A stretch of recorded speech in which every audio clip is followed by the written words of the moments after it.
The Omni Talk Fast 5 is brought to you in association with the A&M Consumer and Retail Group. The A&M Consumer and Retail Group is a management consulting firm that tackles the most complex challenges and advances its clients, people, and communities toward their maximum potential. CRG brings the experience, tools, and operator-like pragmatism to help retailers and consumer products companies be on the right side of disruption. And Avalara. Avalara makes tax compliance faster, easier, more accurate, and more reliable for 30,000 plus business and government customers in over 90 countries. Avalara leverages 1,200 plus signed partner integrations to power tax calculations, document management, tax return filing, and tax content access. Visit avalara.com to improve your compliance journey. And Miracle. Miracle is the global leader in platform business innovation for e-commerce. Companies like Macy's, Nordstrom, and Kroger use Miracle to build disruptive growth and profitability through marketplace, dropship, and retail media. For more information, visit miracle.com. That's MIRAKL.com. And Own It AI. Own It AI helps the world's leading retailers advance their e-commerce shopping experiences with AI. To learn more, visit ownit.co. And finally, Sezzle. Sezzle is an innovative buy now, pay later solution that allows shoppers to split their purchases into 4 interest-free payments over 6 weeks. To learn more, visit Sezzle.com. Hello, you are listening to Omni Talk's Retail Fast 5, ranked in the top 10% of all podcasts globally and currently ranked the #1 podcast in all of retail by FeedSpot. The Retail Fast 5 is a podcast that we hope makes you feel a little smarter, but most importantly, a little happier each week too. And the Fast 5 is just one of the many great podcasts you can find from Omni Talk Retail, alongside our Retail Daily Minute, which brings you a curated selection of the most important retail headlines every morning, and our Retail Technology Spotlight podcast series, which goes deep each week on the latest retail technology trends. Today is June 26, 2024. I'm one of your hosts, Ann Mazenga. And I'm one of your other hosts, Chris Walton. And we have a very special show today because joining us for their regular monthly appearance are A&M CRG's Kelly Carey and Jeff Dwyer. Thanks so much for joining us today, you guys. Jeff, it's been just over a year since you were last on the show. We were reminiscing. We were in a hotel room in Monterey. I'd love for you to just start by giving the audience, if they missed that podcast episode just over a year ago, a little bit of a quick background on you. Absolutely. Yeah, that was for anybody who's listening, that was a banger. Yes. So please refer back to the Monterey episode. Yes. I'm Jeff Dwyer. I'm a partner out of our Chicago office, at least through July, and then I moved back to California, where you guys are out on the West Coast, beginning of August. Excited to be back on with you, and there's some pretty good content today. So excited to get with it. Oh, we are too. Kelly, let's go to you to give the audience a little quick background on you.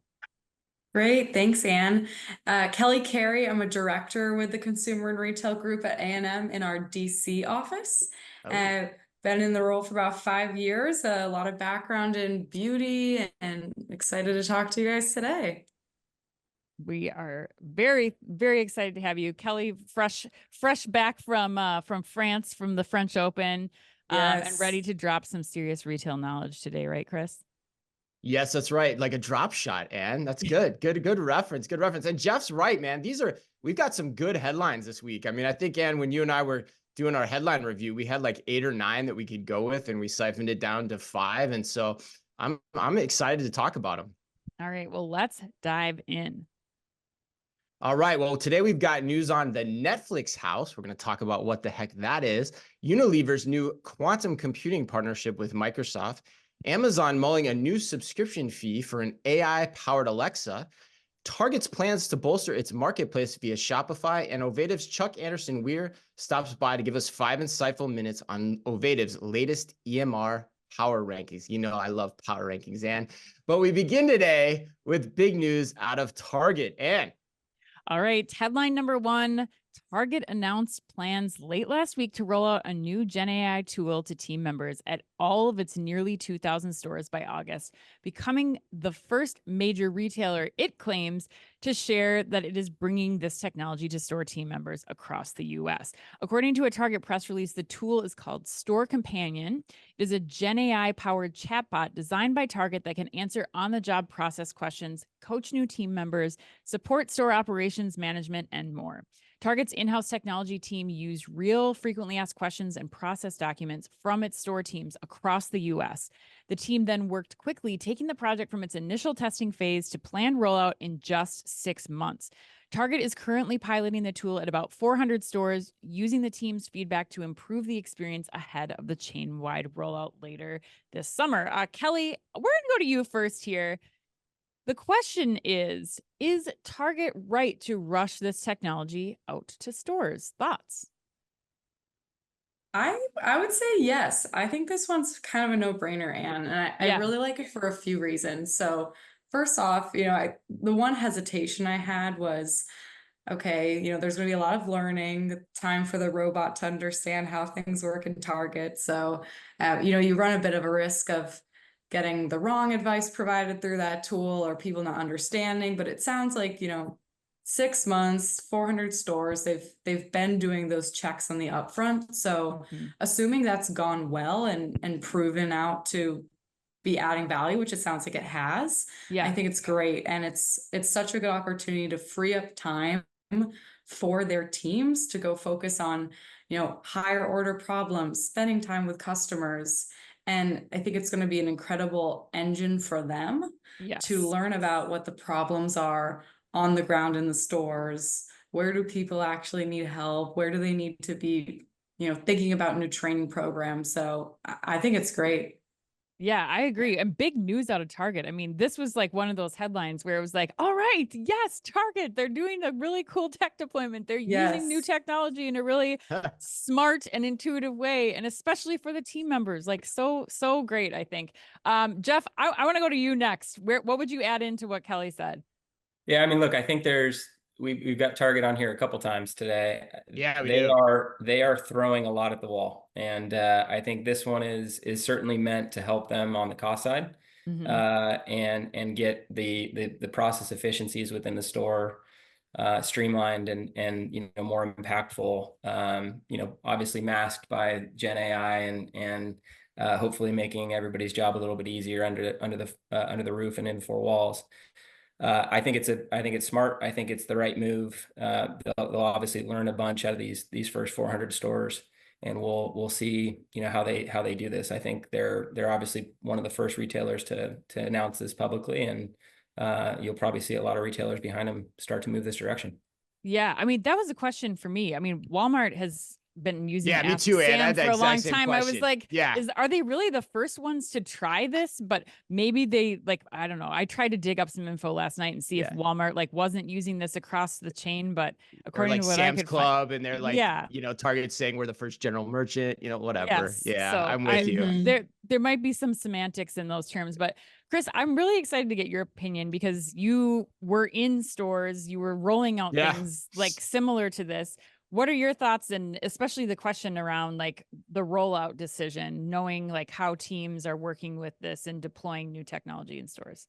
Yeah, that's a good question. I mean, so first of all, I queried my old store manager buddies out in the field and asked them, and they seem pretty excited about it, But I think to the point that, Jeff was making and you were alluding to too, it does seem like there's a rash of announcements coming from Target and a rash of announcements claiming we're the first to do something, which, as you know, on this show is always something I'm very skeptical of why are we hearing so much all of a sudden? So, when I put it that way, I am a little worried that the rollout could be a little too quick. Okay. They said it started 6 months ago. They tested in 400 stores. How long did you test it then? Because it can't be that long of a trial. And the reason I bring that up too is because I actually just wrote an article in partnership with Microsoft where we looked at what are some of the issues when you try to deploy generative AI at the store level, and particularly security becomes a factor. And so when you think about that, I'll put that in context. So previously training for all your store team members was done on like desktop computers in the break room, or even paper training manuals, honestly. Yeah, binders. Yeah. Right. And so now essentially what Target's saying here is they're putting all of that information into a database so it can be easily accessed through language model queries, through mobile devices, I'm guessing. And that's what we've seen in the photo shots of this, the press shots of this. And so, but all that means there's more nodes for a breach. Like if you have devices now with access to all this information, there's more nodes for people to try to want to get that information, or to try to fish for information from unsuspecting employees who may or may not be trained well in terms of the security protocols related to those devices.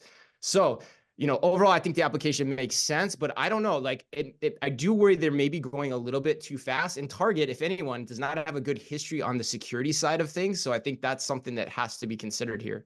Do they have to do that? I mean, is there that concern now that it exists in the PDAs themselves? Like, I mean, I would imagine that if they're using these already, there's already security concerns in place, Chris, or is that not, or is it really the Gen AI or the bad actors that can come in and like infiltrate the messaging that's going through? The concerns are higher because they're now using the devices in different ways. They're like talking to them now through the language queries, whereas before it was probably just task lists on their PDAs. And so that opens up opportunities for, potentially, good scammers to come in and find new ways to get people to do things or to get access to information. Or the other security risk is internal too. Like, does suddenly some type of information on the HR side get into the database and somebody now has access to it as an employee that shouldn't as well? That's another issue that could be confounding here as well. The last question that I have, Chris, for you was just and not Mike. I was with Kelly. I was like, listen, the more information you can plug into these things, the more people that you can get like asking questions. Like, yes, you can pull from your frequently asked questions that people submit, but like this is going out to almost 2,000 stores and all the employees in there, and you're collecting information in real time and being able to kind of train this tool to its full capacity versus just doing it in a select subset of stores, and potentially early adopters from those who, on the store's behalf from a tech product rollout standpoint. But I'm wondering, Chris, what your thoughts are about adoption from the employees. Like, to me, that's the biggest question here is like, if this thing doesn't work, like, are you going to get people to use this tool? And is it something that they're really seeing benefit from? And so I guess that would be my last question for you is like, do you see the benefit though for the employees themselves from a tool like this? And is it something that, they're actually going to pick up and start using day to day? Yeah, 100%. And that was the general tone of the conversations I had with people out in the field, that they're excited about it. They want to use it. That the usage of it is still very limited at this point in time to understand the full extent and the power of it, but they are excited about the opportunity to engage with the technology. Yes, 100%. Yeah. Excellent. All right, headline number 2. I'm excited to talk about this one, especially with our friends here from A&M. Netflix revealed details about its upcoming permanent retail destination, Netflix House, that was first announced 8 months ago, including where the first 2 venues will open in 2025.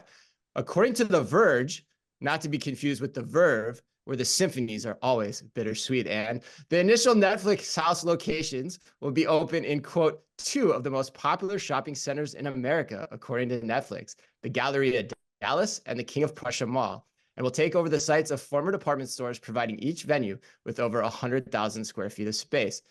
Details on what exactly will fill all that space and draw fans to the streaming giant's first 2 permanent venues remain thin, but they will include, quote, regularly updated immersive experiences and, quote, unique food and drink offerings, according to Marion Lee, Netflix Chief Marketing Officer. Jeff, I'm curious now, would you be advising Netflix to make this move? And if not, why not? And if yes, what do you think they need to get right for the effort to be successful? Yeah, so a few things on this one. I think that the headline is, Netflix is filling voids left by dead department stores. They picked, I've been to both of these locations. I'm sure you guys have as well. They picked phenomenal entry points into this business model. These are not the left for dead Bed Bath & Beyond type. The B&C malls. Yeah, right. No, it's a good point though. This is a very, very, tier 1 type center that they've opened up these locations, or are going to be opening those locations across the 2 centers. I think it's a really interesting move for Netflix into a more customer focused, direct to consumer type model. I'm a buyer of this move. You are. It's only two locations. I don't think it's a big bet for them, but I think the upside potential for what they could expand this into is more attractive. I think what I would say is they probably should forecast a little different on these two locations of how the rest of the rollout may look, because these locations are so prime. I think the locations that they'll have to put on behind this should be obviously very well thought through as they did these first two locations. But yeah, I think it's where everybody's moving to try to get more customer experiences and foot traffic to actually engage with your brand and your product category a little bit more interestingly than just come buy my t-shirt and jeans. It's actually getting the consumer to experience the brand in a different way, and they haven't issued very much other than a few pictures around what the concept will ultimately look like. So it's a little bit of let's see how this looks, and very curious, no different than what Wayfair did up in Chicago here. We kind of got to see it firsthand, and I think it's a tremendous step for them. Yeah. All right, Kelly. So do you agree with Jeff, or are you I'm curious what your take is, and are there any watch outs that you would have for Netflix in order to make sure this thing is successful? Yeah, definitely. I do ultimately agree with Jeff. I think this is a interesting move. Very much an experiment for them. I think they're dipping their toes in this new area and like, hey, let's see what we can get out of it.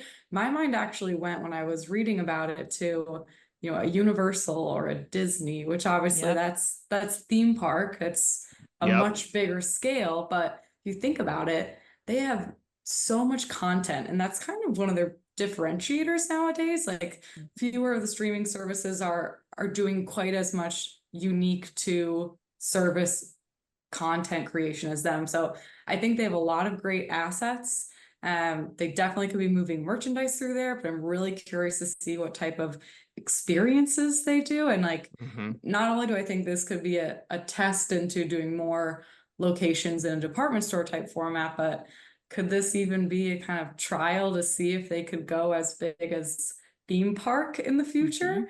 So I think it could be really interesting. I'm actually near the Dallas Galleria right now, so I'm looking out my window, seeing if I can see this building. But I would definitely go check it out. A lot of interesting points there, man. I've flipped in my head on this one about 100 times since Ann and I talked about it yesterday. But Ann, what do you think? Do you agree with what Jeff and Kelly have said here, or yes, would you add anything? Nope. I think from the second that I read this story, I think this is a great move to test for Netflix. I think Jeff brings out great points. You have to really look carefully at these like prime A malls testing this versus, somewhere in Fargo, North Dakota, a mall that's struggling and, was the shooting location for Stranger Things. Like that mall probably needs to think long and hard about whether or not this is the right destination for Netflix. But look, Netflix has 82 million subscribers in the US and Canada as of April this year.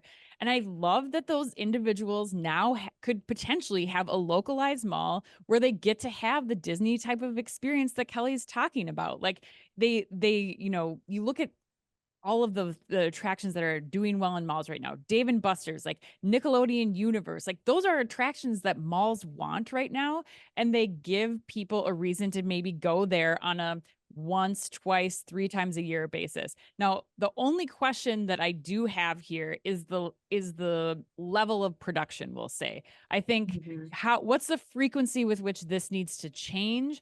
Can they minimize like structural changes and enhance like cast visits or Q&As with like things that don't require like a full-on build out of 100,000 square feet every single time they do it? Like the Stranger Things mall, I think, is a good example.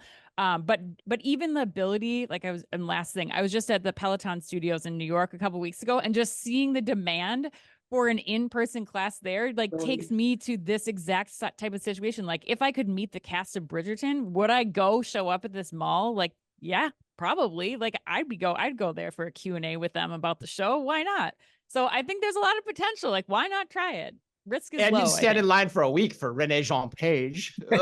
Oh yeah, Like you no, totally would. this is probably, I shouldn't confess this on the podcast, but now I'm into this Luke guy. I mean, God. Chris has probably seen it in our YouTube history. I finised the Bridgerton thing on the way home from our Salt Lake City trip last God, week, and I I was didn't like, see that. I gotta go. I gotta worms. learn more about the whole Luke and I forget her name. Luke and Penelope. Laura. Nicola. No, wait, that's the 80s. Nicola.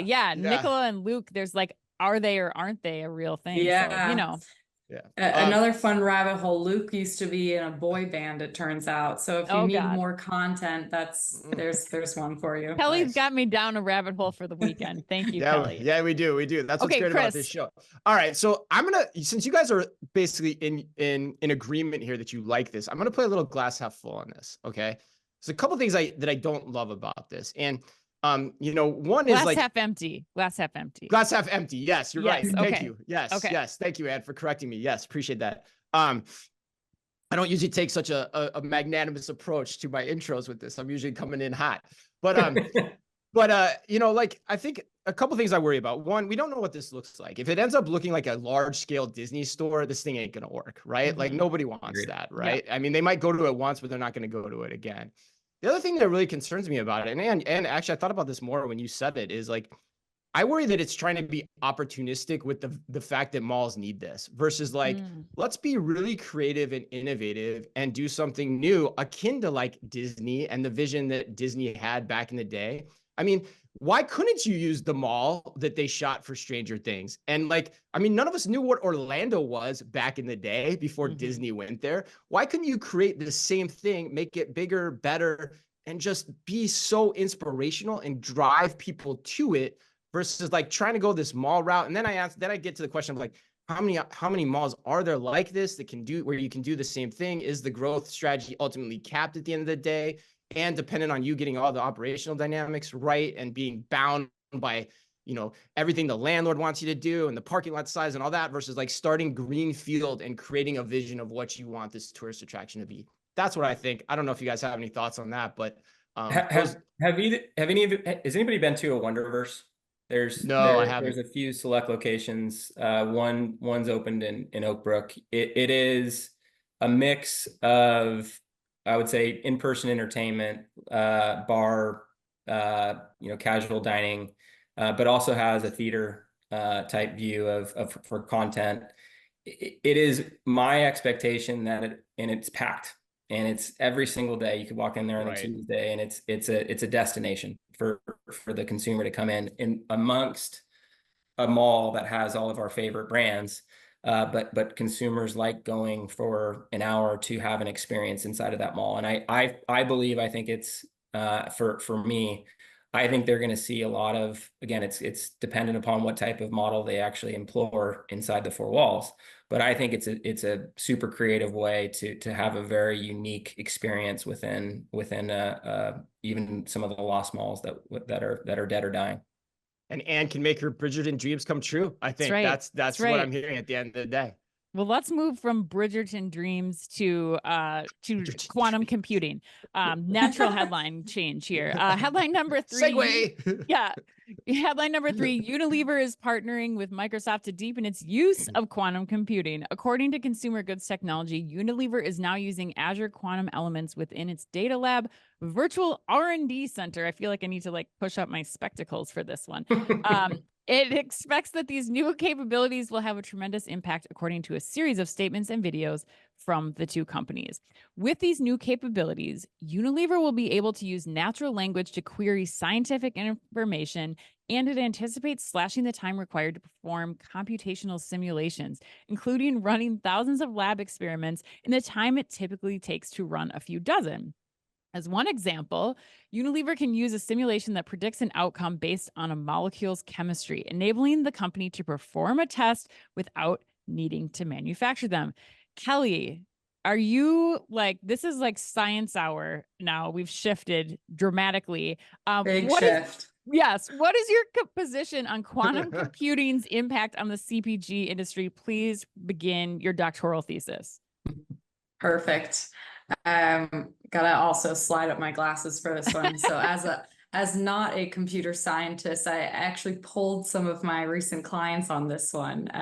Work with a lot of people in the R&D space, actually, in CPG. So I went direct to the source to get their thoughts on this one. And overall, feedback is that this has legs. And, I think the article said that quantum computing specifically is a bit off in the future, like 3 to 5 years, they were saying, till they'll really be able to deploy it at Unilever. But we're already seeing today, everywhere in the business, but specifically within R&D, opportunities to leverage early stages like AI to either make processes more efficient and then also make predictability of formulas more stable, get more accurate. So some of those things are already being tested today in earlier forms. Predictive formula development, automating lab processes, the list goes on. But overall, this seems like a great opportunity. It'll just be about, how can we even further optimize it once the technology advances? Yeah, I mean, I like this for some of the same reasons that I like the Target Gen AI rollout earlier in the episode, because I feel like when you're giving more data, more scientists are more quickly able to share data and results of tests with a tool like this. Like, I have to imagine that that's going to help improve processes like the ones you're talking about, Kelly. Absolutely. And I think especially, in CPG and, like I mentioned at the beginning, I work a lot in beauty. The need to be a fast developer is so critical, especially when that's what the consumer wants. It's a high degree of innovation. So the more that you can speed up what typically can be quite a long formulation process, not only is it going to make your labs more efficient, but it's going to help you on the front end as well. Yeah, especially like I love that you brought up like you just think of a TikTok's impact on product development too. Like Totally. if there's a product that's really like using an ingredient that's really wonderful or excluding an ingredient that maybe comes out as harmful, like the ability to more rapidly create products seems like it would be a great thing. Jeff, love to get your thoughts in here. Anything you'd throw in?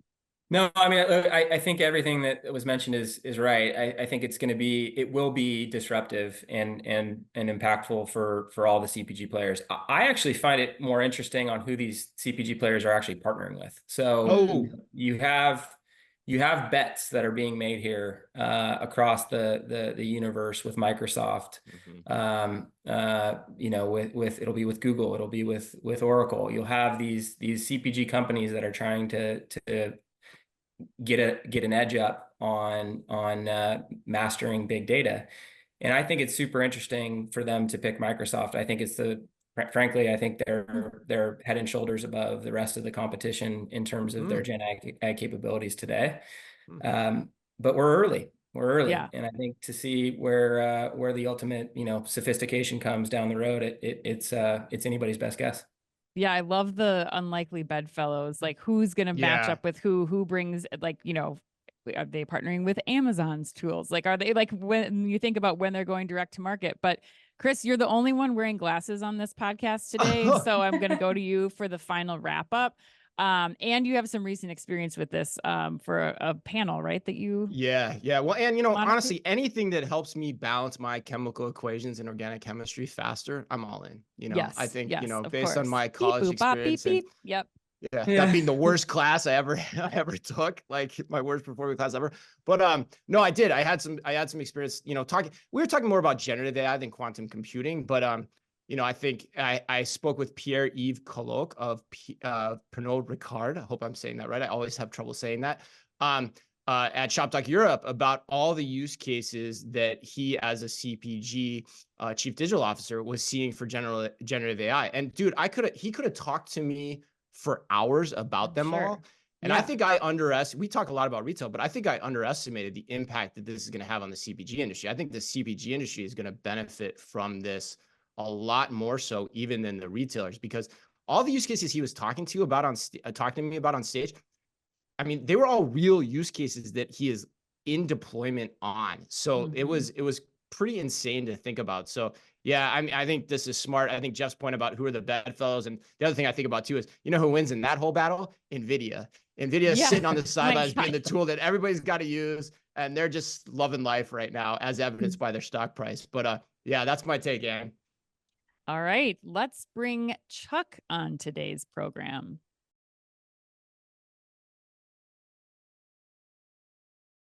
Joining us now for 5 insightful minutes is Ovative's Senior Director of Measurement Solutions, Chuck Anderson-Weir.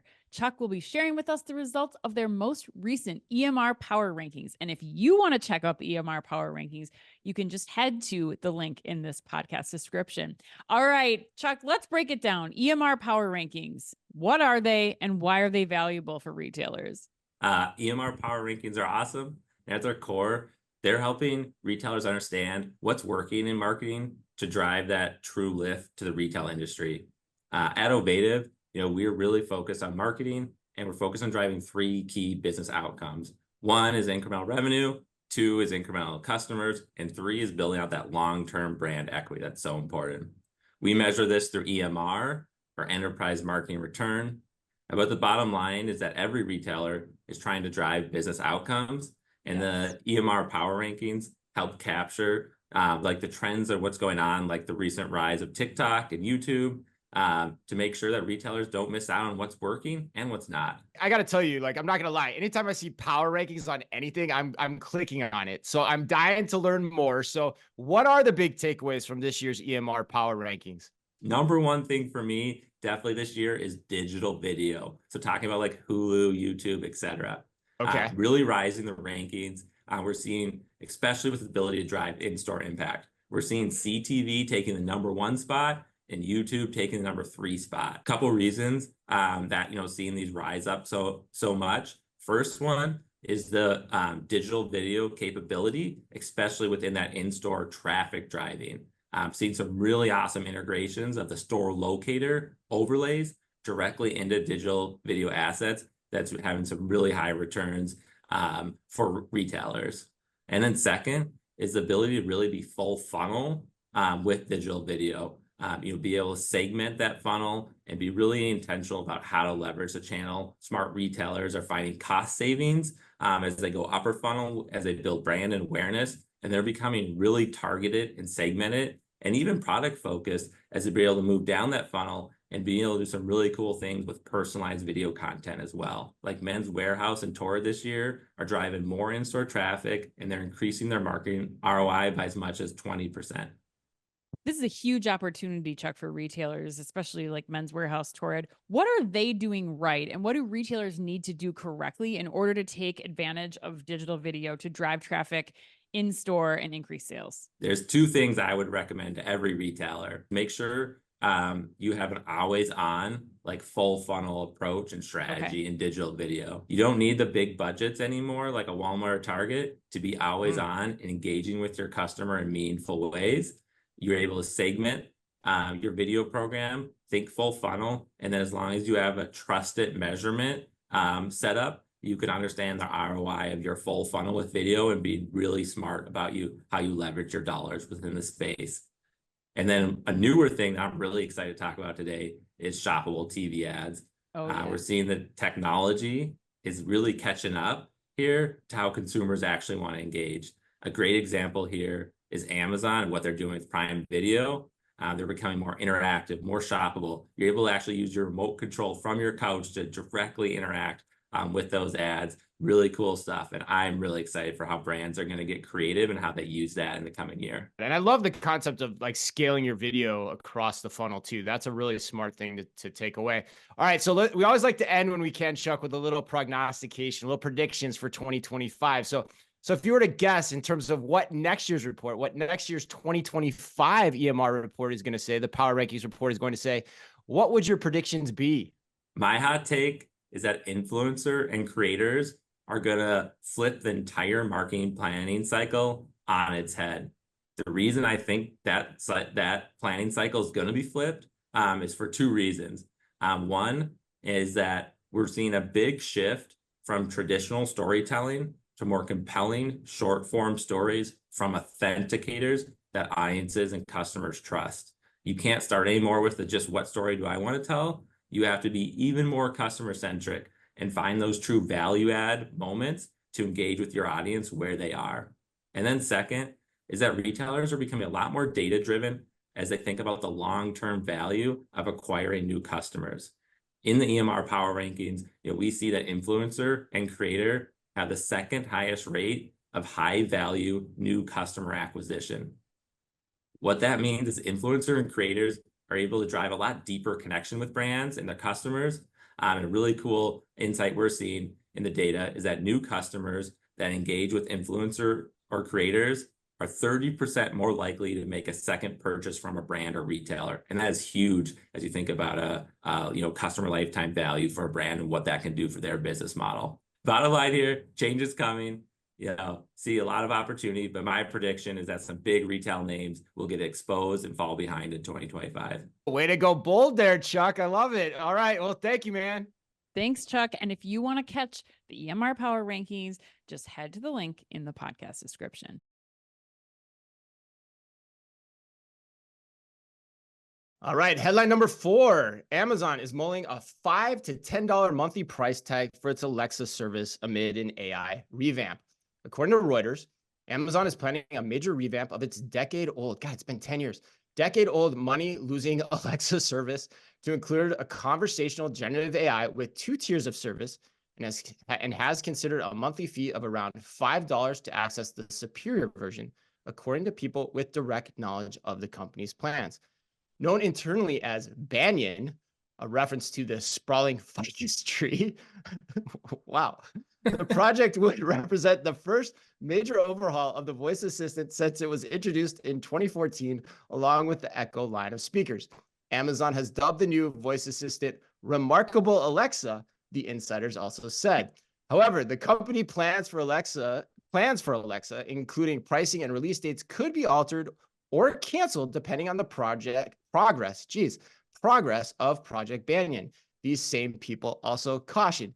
So it's hard to know what to make of this story at the end of the day. It's really fun to read though. So Jeff, I'm curious, do you think the world ultimately needs a $5 a month generative AI version of Alexa? Is that something that we still need in this world?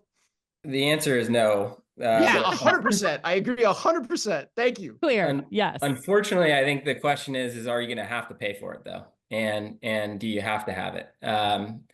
So my neighbor your Alexa to work, you think that's where they might go with this? Well, look, it's in 100 million households. Mm-hmm. They've sold 140 million devices. There's 100 million active users of Alexa, probably asking the same things that I do, like what's the weather, what's the traffic time to the airport, and I think the use case for what they thought it was 10 years ago of Alexa, I need paper towels, or Alexa, order me a new V-neck shirt, I think is not materialized to the capacity that I think they would have hoped. My neighbor's actually, who will remain unnamed, works at the Alexa division, and it is a money loser. And it's got to be, right? It's just it's a big red number at the end of the year for them, and I think they're looking at this as an opportunity to not only try to get that baseline somewhere close to flatline, but also hoping that this new revamp can be a little bit more customer attachment that they hoped for 10 years ago. I think the other thing that's behind it, which is interesting, is they are the first, what I would say is the in-home device space that will be charging for their actual platform on a monthly subscription model. So I would expect to see something very similar from a Google or a Siri or something like that that's in-home right behind them, that probably starts charging a fee for their services, which is super disheartening. Yeah. Or, on our phone too, which is where Correct. we always are too. Right. So, and you're one of the few people I know that has not purchased an Alexa, Nope. in our space. You've held out, you're proud of holding out. Yes. What is your take here? Do you think this ends up, getting rolled out? Do you think they shut it down? Do you think the world needs this? What's your thoughts? No, I just am really curious what Remarkable Alexa does for an additional $5 a month. Like, I have never gotten on this bandwagon. I still wonder that's a movie ad. Well, yes, exactly. It's a risque like, movie. What is going on? This is insane. Like, beyond weather, setting timers, and playing music. Right. Like, this is, like Jeff said, what else is it going to do? What else could you possibly do that's going to make me pay another $5 to $10 a month? You look at what I'm paying for $5 to $10 a month for, and it's DoorDash subscription, like bringing me every single thing that I could need from restaurants or groceries for $10 a month. I'm certainly not doing like I don't need better weather. So I guess it just I realize like Amazon's now gone and they're creating their own competitor to ChatGPT, and that's going into this. So I get that there's potential, but I'm the wrong person to ask because I'm anti Alexa. No, I think you're right, Ann. Like, I actually think Alexa's DOA now, given this headline, because it's got a substrate issue. It's got a form factor issue too. Like, to get all the value of generative AI, don't you want to put information into it too? How are you going to do that? How do you put information into Alexa device other than your voice? Like in ChatGPT, I can cut and paste. I can set up all kinds of crazy things to help it make me more productive, in a given day. And so, like, I just don't see this going anywhere for those reasons. And the Apple point is huge to me because everyone's going to be able to do this on their phone, on their smartwatch, whatever the heck they want, on their laptop, on their desktop computer, depending on how Microsoft still plays into this. So I just don't think Alexa it's not going to be here for very much longer. But Kelly, what do you think? Last word. Yeah, nothing huge to add to what you guys would say. I fully agree. I'm very satisfied with the types of questions my Alexa can answer right now in home. So I can't think of what additional things you would need, whether it's higher complexity. Like, I'm already going to turn to an online platform where it's going to be written out if I need so much more detail for my order of questions. So I don't think it's a great idea. I fear that it will force a industry-wide trend that would make me sad as a opposite of Anne, high consumer within my home. But I, in general, don't think it's a great idea. Well, that's the other piece of this story too that I think is important to touch on is Amazon's again adding an additional subscription fee, right? Like we've done a number of stories over the past months about that. Like, oh, we're gonna start just getting a little nickel and diming you for every little thing you want from us, which is so against Amazon's ethos. It's a great point. Yeah. Yeah. Ugh. All right, well, let's move on to the final headline. Headline number 5, Target has tapped Shopify to help to add sellers to its third-party marketplace. Starting on Monday this week, Target said companies that work with Shopify can apply to join Target Plus, its third-party marketplace. In an interview with CNBC, Target's Chief Guest Experience Officer, Kara Sylvester, said that Shopify will help the retailer discover hot items and quickly make them available for Target's online shoppers. She also said that Target plans to put some popular items discovered through the Shopify deal on store shelves. Jeff, we're going to go to you first. Are you buying or selling this new Shopify partnership having a material impact on Target's revenue outlook? Well, I know Chris loves this one. So let's start there. I think he thinks this is probably the best idea that they've come up with. I'm of course being sarcastic.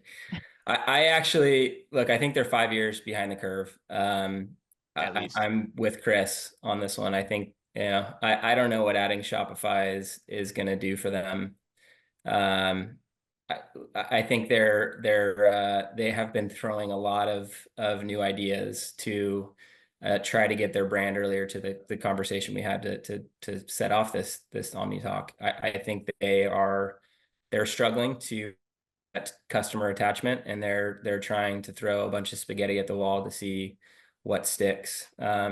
Look, for me, I think it's a continuation of a muddled strategy from Target, and trying to replicate others versus coming up with their own unique strategy for the marketplace that they employ today.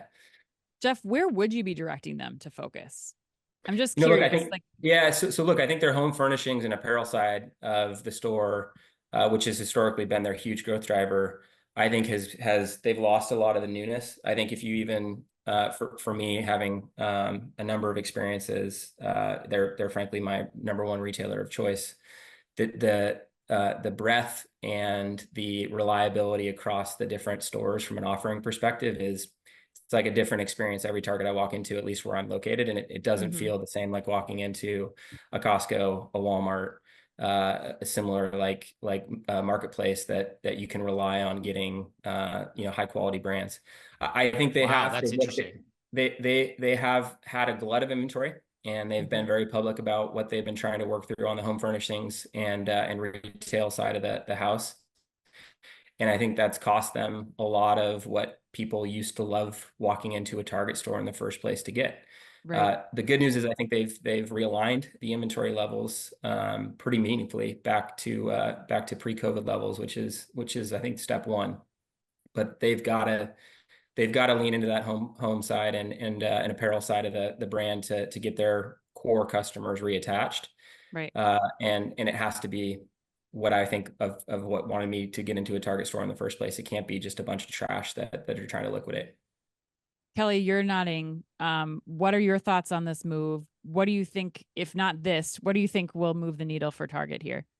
Yeah, definitely. I think for me, the disconnect on this one, and Jeff, you started to mention it here, is when I think of Target and what I love about it is it's a place I go for reliable brands, reliable quality. I'm not really going there to discover new brands. Like my current home, I'm by Trader Joe's, I'm by Whole Foods. I'm like, if I want a Diet Coke, I go to Target, I know it's going to be there. So obviously food is not their only channel, but I don't see it as a space where people are thinking about going to discover small brands. So I just have a hard time seeing consumers like doing that level of discovery with them.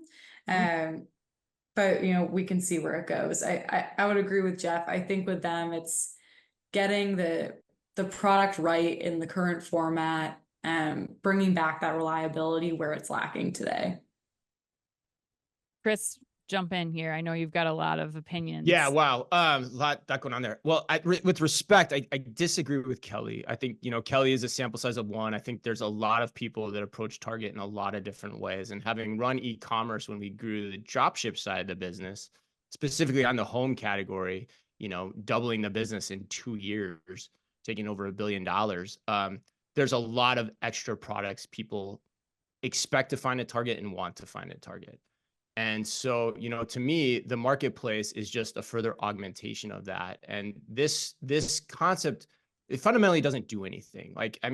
Shopify vendors, yeah, you can, it probably makes the integrations easier, but Target, fundamentally, there's a strategy issue here where they're not buying into the marketplace opportunity. And that's evidenced by the fact that their chief digital officer is out saying, I'm really proud that we only have 1,200 vendors on our marketplace. We're the unmarketplace, like you're 7-Up of retail marketplaces. Like, if you do the math on that, and I know this, the marketplace initiative at Target's been in place since like 2018, which is 6 years ago. So you do the math, that's 200 vendors you're onboarding to your marketplace a year for a week.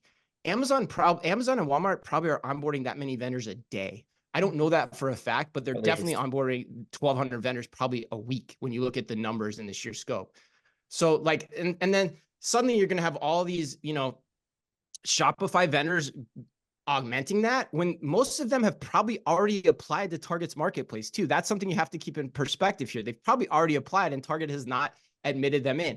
And marketplaces by principle shouldn't be hard to sign up for. That's another issue here. That's why they exist. So it just brings me back to, I don't think the Target leadership understands digital's place in its branding process. And the last point I'll make that I think is really alarming is, again, Target was very overt saying this will be the first place, or Target will be the first retailer to put Shopify vendors into their physical stores, which I'm like, okay, big deal. Like, now a Shopify vendor is going to be ready for mass distribution at Target. These are generally small scale players. They're not going to be able to do wholesale at a drop of a hat. Maybe some of them will be, but your good merchants could get those products anyway. You don't need this connection to make that happen. If you're a good merchant, you're bringing products into your store anyway. And generally speaking, small vendors, I've said this on the show before, small vendors are small for a reason. They're not ready for prime time. So that's my rant. Thank you for sticking with me, and close it out. I'm going to close it out with a little, what could this be doing for Target and Target's customers? And I think it hits on the number one thing that Jeff said, which is Target is still my preferred retailer of choice. Now, I don't know that this is going to move the needle for Target corporate and their digital expansion and all the things that I think that they're really out promoting with this announcement. But I do think that it helps Shopify sellers more easily integrate into Target systems. And it provides an opportunity for Target customers to experience these Shopify sellers to have the ability to get their 5% off with their red card, the ability to return things in store that they wouldn't have if they were just on the shop platform or they were just finding these retailers on their own. So I do think that there is potential there to find newness or to find new brands, which I agree with you, Chris, on the, like, I having worked at Target, like, I know that they were out trying to find these unique brands whose values aligned with Target and trying to bring them into the ecosystem. So I do think that this provides a lot of opportunity and ease and simplicity for the Shopify sellers. I don't know that, this, because it's such a small amount of people, I don't know that it's going to really like catapult the marketplace like Target needs. Yeah, I mean, when you say it like that, and what hits me square in the face is that the Target merchants either haven't been doing their job or they haven't been allowed to do their job by the leadership. That's what this announcement means to me, and that's an important statement, I think, to think about. All right. Let's go to the lightning round. Jeff, you get question number 1 here. Tom Brady and GoPuff are launching a product collaboration based on the former NFLer. Jeff, does Tom Brady's name on any product make you want it more? Look, I think the answer is yes. What? Nicely done. I don't think there's Explain yourself. a doubt in my mind that Tom Brady is a brand in and of itself. He has replicated that with his new contract that he has as an announcer. Basically becoming the number 1 highest paid sports announcer in history with his contract, and I love it. I think he's turning himself a little bit into a Peyton Manning type brand where he's going to be a mouthpiece for all. And the consumers love him, despite his the hated Super Bowls that I, as a 49er fan, have had to witness and see. It's tough to be a Tom Brady hater. Yeah, I don't find it that difficult. Yeah, no, you don't, do you? I'm with Jeff though. If he came out and told me where he got his hair plugs, I'd be the first one to sign up for that service. All right, Kelly. Krispy Kreme is rolling out a new line of donuts in the UK and Ireland based on the TV show Friends. If you could honor any other sitcom of the past via baked goods, what sitcom would it be? And bonus, if you can decide the baked good. Ooh. When I think of sitcoms that are just so like global sitcom, everyone knows it, everyone loves it, I have to go The Office. I think people would buy that. And I'm not sure which vendor would handle this, but there's a pretty famous tiramisu scene on The Office where Michael's eating the tiramisu and choking on all the cocoa powder, and he's like, "I love tiramisu." So I think there's a tiramisu potential there. Oh my God, that's amazing. Kelly, you get the next question too. Our friends over at Walmart are launching a spicy summer campaign on TikTok's Book Talk community, where it's rating romance and fantasy novels based on a spice scale from mild to burning. They are also selling a corresponding Melinda's hot sauce set with that. What's the last book, Kelly, that you've read that would earn a spot on the spicy summer Scoville scale? Ooh, well, I'll have to check out this TikTok feed when it goes live, because I'm going on some trips this summer, and I'm a big fantasy reader. So I recently read the Fourth Wing series. I'm sure that's going to be on their list. Okay. Solid one for any fantasy book talk people on the podcast here. All right. Just thrilled that you asked Kelly this question. Yeah, right. I know, Jeff. I would have nothing on that one. Yeah, you didn't recently read a romantasy novel, Jeff? Yes. No. I missed that this weekend. Romantasy. Wow, I didn't even know that was a thing. I also love, for those watching the video, that Anne like shimmied as she adds like the Scoville rating. It was pretty funny. The spicy summer Scoville scale. So much alliteration, we can't get away. Right. Lots of S's. All right. Last one, Jeff. Former Jeopardy host Alex Trebek is soon to be honored with a USPS Forever stamp. If you could buy a Forever stamp with anyone of your choosing on it, who would it be and why? Yeah, this is you could take this in 1,000 different directions. For me, I'm a huge golf fan, and I'd have to put my at least childhood hero, my the man Jack Nicklaus, I'd put on a stamp in a heartbeat. He deserves it. He's the GOAT, and him and Tiger Woods are probably right up there at the top. But it'd be a golf theme for me. But you could take this, and it'd be fun to the directions you could take this.